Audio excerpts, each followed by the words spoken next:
Bonjour, je m'appelle Arsalan Khalid, je suis architecte paysagiste, docteur, chercheur enseignant auprès de l'école d'architecture et de paysage de Casablanca. Bonjour, je m'appelle Anas Chgar, je suis étudiant en première année filière paysagiste en l'école d'architecture de Casablanca.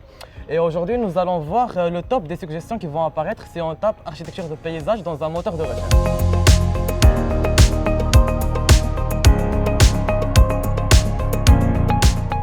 On commence par la première question. La première question est: un architecte paysagiste travaille pour son propre compte. Donc, qu'est-ce que vous pouvez dire, monsieur? Un architecte paysagiste peut travailler pour son propre compte, mais il y a énormément de places, que ce soit dans la fonction publique, auprès des collectivités locales, auprès des ministères. Il y a vraiment énormément de choses, il y a encore de la place pour les architectes paysagistes. Pour les architectes. Nous passons pour la deuxième question. Un architecte paysagiste maîtrise la composition des plantes. Et comment? Un architecte paysagiste travaille, l'une des principales matières qu'étudie un architecte paysagiste, c'est la botanique. Dans cette matière, il étudie comment les plantes peuvent cohabiter entre elles, quelles sont leurs nécessités pour survivre dans tel ou tel environnement, et comment les assembler pour avoir une belle vue, n'est-ce pas, monsieur?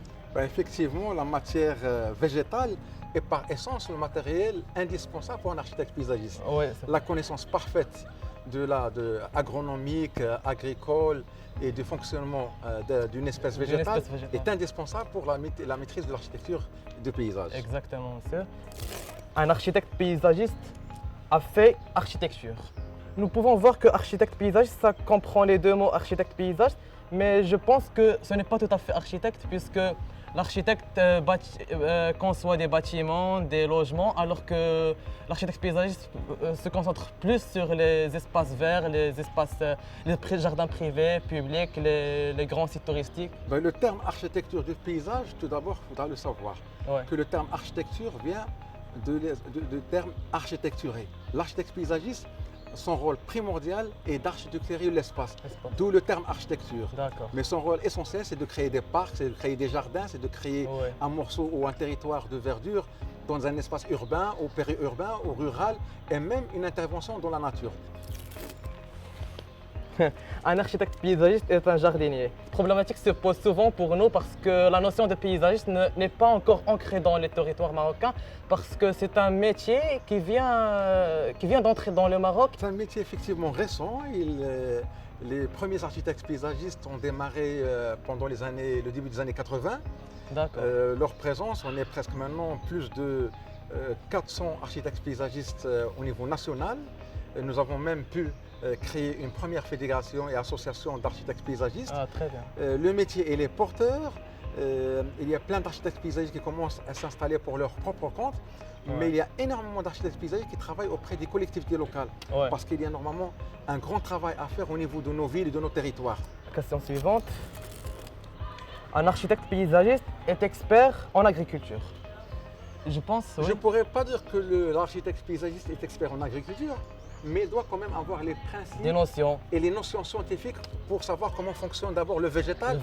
Compte tenu que le végétal est un matériel indispensable et c'est l'essence même. C'est le matériel par excellence pour un architecte paysagiste. Et pour la dernière question, vous pouvez la lire? Un architecte paysagiste est multidisciplinaire. Remarquez que un architecte paysagiste doit avoir une maîtrise parfaite, normalement, et des notions agronomiques, agricoles, des notions architecturales, des notions de topographie, des notions de dessin, de conception. Les réseaux divers qui passent sur le sol. Des bases d'abord techniques et scientifiques, et aussi quand même une sensibilité artistique. Pour pouvoir affronter ce métier. Et embellir la vue dans l'environnement, de la société, du voisinage. Tout à fait. Et pour conclure, je dirais aux futurs bacheliers qui auront leur bac cette année-ci, Inch'Allah, qu'il faut opter pour un métier d'avenir comme le métier de paysagiste, qui touche plus à notre environnement et à intégrer la nature dans notre vie. Parce qu'il ne faut pas oublier que chaque humain a besoin de verdure, de toucher la terre, son origine, pour avoir une bonne humeur, une meilleure humeur. Et il a certes une grande place à occuper parce qu'on manque de paysagistes au Maroc. Pour vous dire que c'est un métier d'avenir, le secteur est porteur. Je vous inviterai par l'occasion à venir nombreux intégrer cette école. C'est un métier qui mérite d'être découvert, à savoir que nos villes, nos territoires, nos campagnes ont besoin d'architectes paysagistes pour y apporter une touche de couleur, une touche de nature, une touche de beauté pour faire de notre Maroc… Une touche de vie. Tout à fait, pour faire de notre pays un pays toujours très très beau.